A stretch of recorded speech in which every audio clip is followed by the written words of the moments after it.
अस्सलामुअलैकुम वरहमतुल्लाहि वबरकातुहू। प्यारे नाज़रीन, अभी कुछ दिन पहले मुफ्ती सलमान अज़हरी साहब क़िबला की एक क्लिप इत्तिहाद के हवाले से बहुत ज़्यादा वायरल हुई थी, जिसमें मुफ्ती सलमान अज़हरी साहब क़िबला ने देवबंदी उलमा से ये कहा था कि मैं आप लोगों से इत्तिहाद करने के लिए तैयार हूँ, आपको गले लगाने के लिए तैयार हूँ, लेकिन मेरी एक शर्त है। वो शर्त क्या थी आप लोगों ने क्लिप में सुना है। लेकिन अभी देवबंदियों के एक आलिम जिनका नाम है मौलाना मुजम्मिल साहब, उन्होंने मुफ्ती सलमान अज़हरी साहब को बहुत करारा जवाब दिया है। क्या जवाब दिया है वीडियो में आगे मैं आपको दिखाऊंगा। उसके बाद दो छोटी छोटी क्लिप आपको बहुत ज़रूरी देखना है। तो आइए पहले देवबंदी आलिम दीन का ये जवाब आपको सुनाते हैं। मुफ्ती नहीं मुफ्ती आजम समझ रहा है। ये यूट्यूब क्या आ गया, बोलना क्या आ गया। वो अपने आप को अपने पूरे मसलक का इमाम समझ बैठा है। जरा अंधेरे में अपने कमरों के आईनों में बैठकर देख लो कि तुम्हारी हकीकतें क्या है। अभी करीब में मुल्क के एक नौजवान आलिम, पता नहीं कि आलिम है कि नहीं है, जिनको सलमान अज़हरी साहब कहते हैं,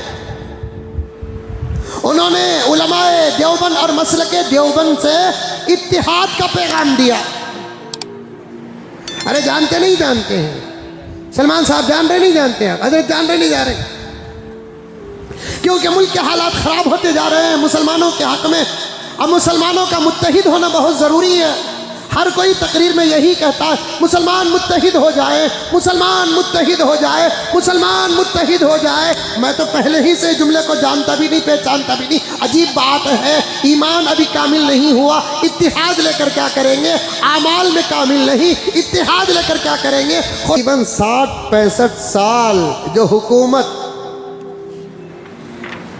राज करी, उसके हालात, फिर अब मौजूदा हुकूमत का जुल्म, सबको सामने रखो, नतीजे निकल कर आ जाएंगे। अब हम क्या कर सकते हैं, क्या नहीं कर सकते। इत्तिहाद तो जरूरी है। एक मौलाना है मुल्क के अंदर हमारे, जिनका नाम सलमान अज़हरी साहब, उन्होंने इत्तिहाद की दावत दी उलमाए देवबंद को, मसलके देवबंद को। अच्छी बात है, हो जाना चाहिए। देवबंदी, बरेलवी, मुक़ल्लिद, गैर मुक़ल्लिद सब एक हो जाना चाहिए।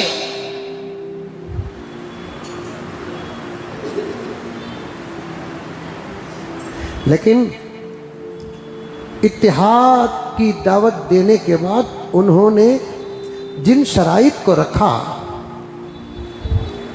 उनसे उनके अकल का मेयार मालूम हो रहा है। मैं अकरम से लड़ लिया या अकरम मेरे से लड़ लिए। अकलमंद सोचो, अकलमंद। तुमना बयान करना आता है, हमना नहीं आता। तुमना ही कहना आता है, हमना कहना नहीं आता। तुम्हारे पास ही मालूमात है, हमारे पास मालूमात नहीं है। तुम्हारे पास हमारे उलमा का अगर हाल है तो हमारे पास तुम्हारे उलमा का भी हाल है। और मुझे साफ कहने दो, हमारे कासिम नानोतवी अलैहि रहमा, रशीद अहमद गंगोही रहमतुल्लाह अलैह, अशरफ अली थानवी रहमतुल्लाह अलैह, हमारे बुजुर्गों की किताबें अगर तुम्हारे पास हैं तो फिर तुम्हारे अकाबिर की भी किताबें हमारे पास है। तुम ही को खोलना नहीं आता, हमको भी खोलना आता है।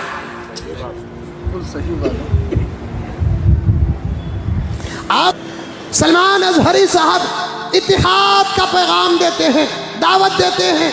मेरा सबसे पहला सवाल ये है सलमान अज़हरी साहब से कि आप अपनी तरफ से दे रहे हैं या पूरे अपने मसलक की तरफ से दे रहे हैं। अगर अपने मसलक की तरफ से दे रहे हैं, पहले उन लोगों का नाम भी तो पेश करो। आप आगे बढ़कर पीछे वाले पीछे रह गए, फिर हम आगे बढ़े तो तुम्हारे बड़े जो हैं वो हम पर इल्ज़ाम लगाएंगे ये तो हमारे तरफ से नहीं, इस बच्चे की तरफ से है।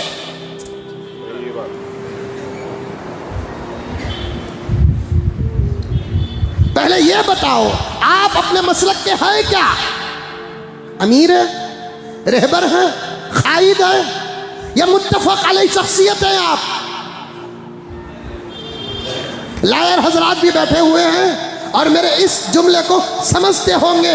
एक मैं दलील पेश कर रहा हूं, दावा पेश कर रहा हूं।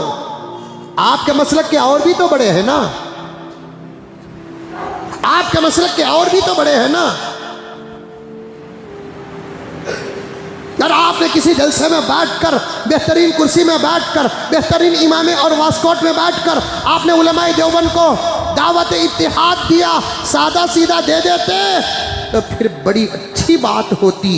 लेकिन मैं उस बात पर आने से पहले सलमान अजहरी साहब से मैं पूछना चाहता हूं, यह दावत इत्तिहाद तन्हा आपकी दावत है या आपके पूरे मसलक की दावत है? इसका तो इजहार करो। इसके लिए सलमान अजहरी साहब, आप जब गिरफ्तार हुए तो आपकी गिरफ्तारी का दर्द हमको भी था, हमने भी दुआएं दी हैं, लेकिन जब बात करने का मौका आता है तो हम बात हक की करते हैं। सबसे पहले आप अपने मसलक की इस्लाह कीजिए, बाद में इत्तिहाद की दावत दीजिए। अब जरा ये वीडियो आप देखिए, उसके बाद मैं आगे आपको बताऊंगा कि सुन्नी और देवबंदियों में इत्तिहाद होना चाहिए या फिर नहीं होना चाहिए। आइए वीडियो देखिए। नोटिस ने माहौल को गर्म कर दिया है। मिली जानकारी के अनुसार इस मस्जिद को गिराने का आदेश गोरखपुर विकास प्राधिकरण ने दिया है। जीडीए ने इस मस्जिद को अवैध निर्माण बताया है। जीडीए के उपाध्यक्ष आनंद वर्धन ने बताया है कि अगर मस्जिद कमेटी इसे 15 दिनों के भीतर नहीं गिराती है तो इसे तोड़ने का खर्च इसे बनाने वालों से वसूला जाएगा। जीडीए की ओर से ये नोटिस आने के बाद से मस्जिद मामले में शहर के मुस्लिम इलाकों में चर्चाओं का दौर जारी है और मस्जिद को बचाने के लिए संबंधित लोग कानूनी दांवपेच में लगे हैं। इसी बीच मस्जिद मामले में मंडल आयुक्त कोर्ट में एक अपील दाखिल की गई है, जिसमें 25 फरवरी को अगली सुनवाई होगी। फिलहाल लोग शहर के कद्दावर मुस्लिम नेतृत्व की ओर उम्मीद भरी निगाहों से देख रहे हैं कि जो जीडीए की तरफ से ये नोटिस आई है तो इस ताल्लुक से जो है अपना वो नोटिस वापस ले लें और बैठक कर लें। हमारे जिम्मेदारों से जो है एक बैठक हो जाए, बातचीत के जरिए से इस मसले को सुलझा लें, हल कर लें। बाकी जो है मुख्यमंत्री जी से हम यही कहना चाहते हैं, क्योंकि उनका शहर है, इस मस्जिद के तोड़ने की वजह से किसी को फायदा नहीं होगा।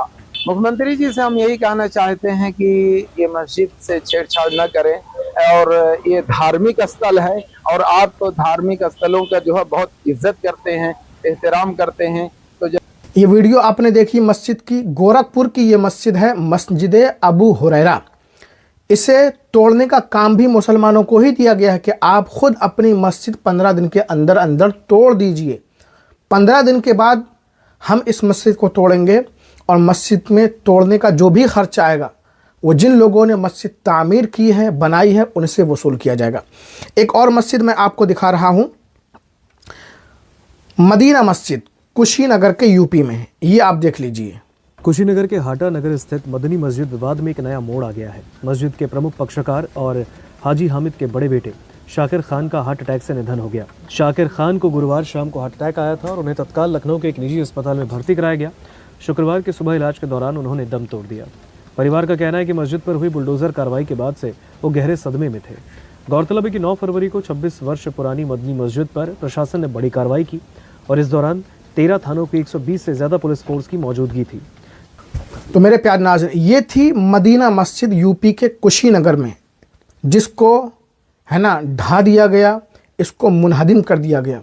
और जो शाकिर खान थे, ठीक है, इस सदमे में कि हमारी मस्जिद ही ना रही तो अब हम जी करके क्या करेंगे, बहुत गहरे सदमे में चले गए और उन्हें अटैक आया और वो इस दुनिया को रुखसत है ना करके चले गए। तो मेरे प्यारे नाज़रीन, अबू हुरैरा मस्जिद को 15 दिन में गिराने की मांग की जा रही है, 15 दिन में उसको गिराया जाएगा। मदीना मस्जिद गिर चुकी है, सैकड़ों मस्जिदें हमारी शहीद हो चुकी हैं, लेकिन हम सुन्नी देवबंदी आपस में भिड़े हुए हैं। मेरा कहना यह, मुफ्ती सलमान अजहरी साहब ने इत्तिहाद की जो शर्त लगाई थी वो ये कि आप जो 4 उलमाए किराम ने जो अक़ीदे लिखे हैं अपनी किताबों में, उससे बरात कर लें, ठीक है, कि हम उनको नहीं मानते। लेकिन मैं इस इत्तिहाद के हवाले से कहना चाहता हूँ, मेरी राय ये है कि देवबंदियों के जो भी अक़ीदे हैं वो उनको मुबारक हो और हम सुन्नियों के जो अक़ीदे हैं वो हमें मुबारक।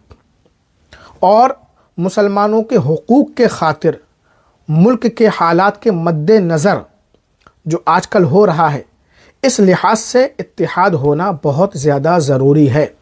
क्योंकि जब मस्जिद पर बुलडोज़र चलता है, बुलडोज़र कार्रवाई होती है, मस्जिद को शहीद किया जाता है, तो ये नहीं देखा जाता है कि ये सुन्नी की मस्जिद है या देवबंदियों की मस्जिद है। जब किसी मुसलमान की लिंचिंग होती है तो ये नहीं देखा जाता है कि ये सुन्नी है या फिर देवबंदी है या वहाबी है। तो इन चीज़ों पर काम करने की ज़रूरत है। और अभी आपने देखा कल बरेली की दानिया नाम की लड़की अपने घर से भाग गई। तो मुल्क के जो हालात हैं, ठीक है, संगीन माहौल है, तो ऐसे हालात में इत्तिहाद होना ज़रूरी है। बाकी आपकी क्या राय है, कमेंट करके ज़रूर बताएं।